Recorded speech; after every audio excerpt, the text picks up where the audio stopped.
Sir, ಇದು fuel ಕತೆ ಮಾತ್ರ ಅಲ್ಲ, ಇದು ಈ ದೇಶದ ಸಾಮಾನ್ಯ ನಾಗರಿಕನ ಕತೆ, ಒಬ್ಬ ರೈತನ ಕತೆ, ಒಬ್ಬ ಕಾರ್ಮಿಕನ ಕತೆ, ನಮ್ಮೆಲ್ಲರ ಕತೆ ಸರ್.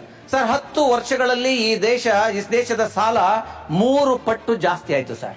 50 ಲಕ್ಷ ಕೋಟಿ ಇದ್ದಂತ ಸಾಲ 186 ಲಕ್ಷ ಕೋಟಿ ದಾಟ್ತು. ಡಾಲರ್ ಮೌಲ್ಯ ಗಗನಕ್ಕೆ ಏರ್ತು, ರೂಪಾಯಿ ಮೌಲ್ಯ ಕೆಳಕ್ಕೆ ಬಿದ್ದೋಯ್ತು. ಆದ್ರೆ ಪೆಟ್ರೋಲ್ ರೇಟು ಕೂಡ ಜಾಸ್ತಿ ಆಯ್ತು ಸರ್. ಯಾರು ಇದ್ರ ಬಗ್ಗೆ ಚರ್ಚೆ ಮಾಡ್ತಾ ಇಲ್ಲ, ಯಾವ ಮೀಡಿಯಾ ಇದ್ರ ಬಗ್ಗೆ ಚರ್ಚೆ ಮಾಡಲ್ಲ, ಯಾವ ಇಂಡಸ್ಟ್ರಿಯಲಿಸ್ಟ್ಗಳು ಕೂಡ ಒಂದ್ ಮಾತನ್ನ ಮಾತಾಡ್ತಾ ಇಲ್ಲ. ಎಲ್ಲೂ ಕೂಡ ಇದ್ರ ಬಗ್ಗೆ ಮಾತಾಡಿದ್ರೆ ದೊಡ್ಡ ಅಪರಾಧ ಆಗೋಗುತ್ತೆ ಸರ್. ಇದನ್ನ ಮಾಡಕ್ಕಾಗಲ್ಲ. ಆದ್ರೆ ಸರ್ಕಾರ ಇವತ್ತು ಉಳ್ಳವರ ಪರ ನಿಂತು ಬಿಟ್ಟಿದೆ. ಇವತ್ತೊಂದು ದಿವಸ ಸರ್, ಕಳೆದ 5 ವರ್ಷಗಳಲ್ಲಿ ಸರ್ಕಾರಿ ವಲಯದ ಸರ್ಕಾರಿ ವಲಯದ ಬ್ಯಾಂಕ್ಗಳಲ್ಲಿ 6.5 ಲಕ್ಷ ಕೋಟಿ ಸಾಲನ ಮನ್ನಾ ಮಾಡಿದ್ದಾರೆ, ರೈಟ್ ಆಫ್ ಮಾಡಿರೋದು ಸರ್ಕಾರಿ ಬ್ಯಾಂಕ್ಗಳಲ್ಲಿ. ಈ ಸಾಲುಗಳ ಬಹುಪಾಲು ದೊಡ್ಡ ಕಾರ್ಪೊರೇಟ್ ಕಂಪನಿಗಳೇ ಆಗಿದ್ದು. ಇದು ಯಾವುದೇ ಒಬ್ಬ ಸಣ್ಣ ರೈತಂದಲ್ಲ ಸರ್. ಇದು ಯಾವುದೇ ಒಬ್ಬ ಎಜುಕೇಶನ್ ಮಾಡೋದಕ್ಕೆ ಲೋನ್ ತಗೊಂಡು ಆ ಲೋನ್ ಕಟ್ಟಕ್ಕಾಗ್ದಾನೆ, ಉದ್ಯೋಗ ಸಿಗದೇನೆ, ನಿಮ್ಮ ಸರ್ಕಾರ ಉದ್ಯೋಗ ಕೊಡದೇನೆ ಆ ಲೋನ್ ಕಟ್ಟಕ್ಕಾಗ್ದಾನೆ ಇರುವಂತ ಒಂದು ಇದನ್ನ ಮಾಡಿಲ್ಲ ಸರ್, ರೈಟ್ ಆಫ್ ಮಾಡಿಲ್ಲ ಸರ್. ದೊಡ್ಡ ಇಂಡಸ್ಟ್ರಿಯಲಿಸ್ಟ್ಗಳನ್ನ ರೈಟ್ ಆಫ್ ಮಾಡಿದಿರಿ, ಮನ್ನಾ ಮಾಡಿದಿರಿ. ಅಲ್ಲಿಗೆ ಏನ್ ನೀವು ಆನ್ಸರ್ ಮಾಡ್ತೀರಾ ಪಾಪ ಬಡವ್ರಿಗೆ? ಇದನ್ನ ನಾವು ಯೋಚನೆ ಮಾಡಬೇಕಾಗಿದೆ ಸರ್. 2021ರಲ್ಲಿ ಬ್ಯಾಂಕ್ಗಳು 1.33 ಲಕ್ಷ ಕೋಟಿನ ವೇ ಆಫ್ ಮಾಡಿದಾವೆ. 21-22ರಲ್ಲಿ 1.1 ಲಕ್ಷ ಕೋಟಿ ಸಾಲನ ಮನ್ನಾ ಮಾಡಿದ್ದೇವೆ. 22-23ರಲ್ಲಿ ಸರ್ 1.27 ಲ್ಯಾಕ್ ಕೋಟಿನ ಮನ್ನಾ ಮಾಡಿದ್ದಾರೆ ಸರ್. ಅದೇ ತರ ಈಗ ಹೆಂಗೆ ರೈಟ್ ಆಫ್ ಮಾಡ್ತಾರೋ ಅದೇ ರೀತಿನಲ್ಲೂ ವಸೂಲಿನಲ್ಲೂ ಕೂಡ ಇವ್ರಿಗೆ ಅರ್ಥ ಆಗ್ಬೇಕಲ್ಲ. ನಮ್ಗೆ ವಸೂಲಿನೂ ಕೂಡ ಅಷ್ಟರ ಮಟ್ಟಿಗೆ ಮಾಡ್ಬೇಕು ಅಂತ ಸರ್. 6.5 ಕೋಟಿ ಲೋನ್ ನ ವೇ ಆಫ್ ಮಾಡ್ತಾರೆ.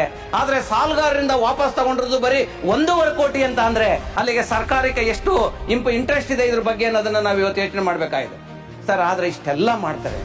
ಬಡವರ ನರೇಗಾ ಸ್ಕೀಮ್ ನಲ್ಲಿ ಬೆಳಗ್ಗೆ ಸೋನಿಯಾ ಗಾಂಧಿ ಅವರು ಕೂಡ ಮಾತಾಡಿದ್ರು, ಅವ್ರದ್ದು ಸ್ಥಿತಿಗತಿ ಹೇಗಿದೆ ಅಂತ. ದಿನಕ್ಕೆ 250-300 ರೂಪಾಯಿ ತಗೊಳ್ಳುವಂತ ಡೈಲಿ ವೇಜಸ್ಗಳಿಗೆ ಒಬ್ಬ ಸಾಮಾನ್ಯ ಜನಕ್ಕೆ ಇವತ್ತೊಂದು ದಿವಸ ಅವ್ರಿಗೆ ದುಡ್ಡು ಕೊಡಬೇಕಾದ್ರೆ ವೇಜಸ್ ಇಲ್ಲ ಅಂತಾರೆ, ನೋ ಫಂಡ್ಸ್ ಅಂತಾರೆ, ಡಿಲೇ ಫಂಡ್ಸ್ ಅಂತಾರೆ. ನಿರಂತರವಾಗಿ ಅನುದಾನ ಕಟ್ತಾ ಮಾಡ್ತಾ ಇದ್ದಾರೆ. ಒಂದ್ ಕಡೆ ಇವ್ರಿಗೆಲ್ಲ ದುಡ್ಡನ್ನ ರೈಟ್ ಆಫ್ ಮಾಡ್ತಾರೆ, ಒಂದ್ ಕಡೆ ಬಡವರಿಗೆ ಕೊಡಬೇಕಾದಂತ ಸಣ್ಣ ಅಮೌಂಟ್ ಅಲ್ಲಿ 250-300 ರೂಪಾಯಿನಲ್ಲಿ ಇದನ್ನ ನೀವು ಕಟ್ ಮಾಡ್ತೀರಾ. ಇದು ಶೋಷಣೆ ಒಳಗಾಗದಂತದಲ್ವಾ ಸರ್?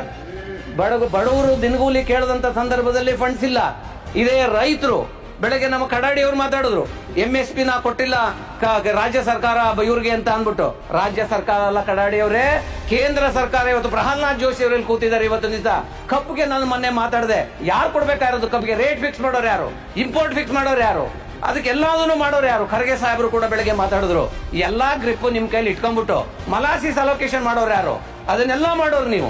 ನಮ್ಮನ್ನ ಕೇಳಿ ರಾಜ್ಯ ಸರ್ಕಾರ ತಗೋಬೇಕು ಅಂದ್ರೆ ಯಾವ ನ್ಯಾಯ ಅಂತ ದಯವಿಟ್ಟು ನೀವು ಆಡಳಿತ ಪಕ್ಷದಲ್ಲಿ ಇರೋರು ನೀವು ಹೇಳ್ಬೇಕು ಅಂತ ನಾನು ಕೇಳ್ಕೊಳ್ತೇನೆ ಸರ್. ಅಂಕಿಅಂಶಗಳ ಪ್ರಕಾರ ಇವತ್ತು ಗ್ರಾಮೀಣ ಪ್ರದೇಶ 25% ಹಣಕಾಸಿನ ತೊಂದರೆಯಿಂದ ಸಾಲ ಮಾಡಿ ಸರ್, ಅವ್ರು ಸಾಲ ಕಟ್ಟಕ್ಕಾಗದೆ ಮನೆ ಮಠ ಮಾರ್ಕೋತಾ ಇದ್ದಾರೆ. ಇವತ್ತು ಅವ್ರು ಆಗ್ತಾ ಇಲ್ಲ ಅವ್ರಿಗೆ ಬಡ್ಡಿ ಕಟ್ಟಲಿಕ್ಕೆ. ಎಲ್ಲೆಲ್ಲೋ ಪ್ರೈವೇಟ್ ಅಲ್ಲಿ ಬಡ್ಡಿ ತಗೋತಾರೆ, ಅವ್ರಿಗೆ ಕಟ್ಟಕ್ಕಾಗದೆ ಇವತ್ತು ಮನೆ ಮಠ ಮಾರ್ಕೋತಾ ಇದ್ದಾರೆ. ಇಂಥ ಪರಿಸ್ಥಿತಿನಲ್ಲಿ ಸರ್ ಇವತ್ತು ನಮ್ಮ ಜನ ಬದುಕ್ತಾ ಇದ್ದಾರೆ. ಇವತ್ತು ಅದೇ ಕಾರ್ಪೊರೇಟ್ ಕಂಪನಿಗೆ 30% ಇದ್ದಂತ ಟ್ಯಾಕ್ಸ್ ನ ನೀವು 22 ಇಳಿಸ್ತೀರಿ.